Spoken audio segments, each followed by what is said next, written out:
Did Lee Petty ever race against his son, Richard Petty, in NASCAR? Have you ever wondered about the legendary rivalry between Lee Petty and his son Richard Petty in NASCAR? Well, you are in for a treat. Yes, Lee Petty did race against Richard Petty during their overlapping careers in the late 1950s and early 1960s. Lee Petty was already a well-known figure in NASCAR, having won the very first Daytona 500 in 1959.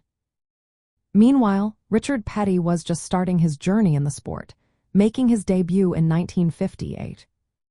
Their racing careers coincided, allowing them to compete in various events. They both participated in convertible races and Grand National events, showcasing their skills on the same tracks.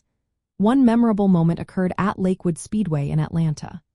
Richard was initially declared the winner, but Lee protested the result, claiming he had completed more laps.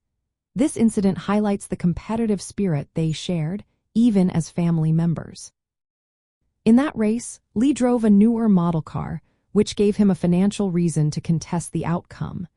Winning with a newer car could lead to higher prize money, making the stakes even higher.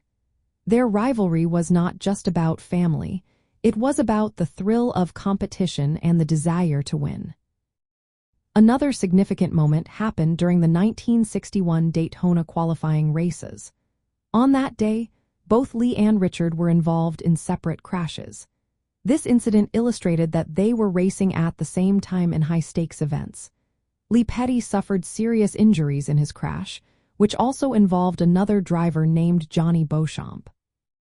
Overall, Lee and Richard Petty shared the NASCAR circuit for several years, racing against each other in multiple events. Their father-son rivalry became a notable part of NASCAR's early history and contributed to the Petty family's legacy in the sport.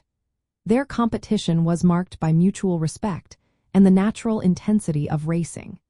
This dynamic helped pave the way for Richard Petty to become one of NASCAR's most legendary figures.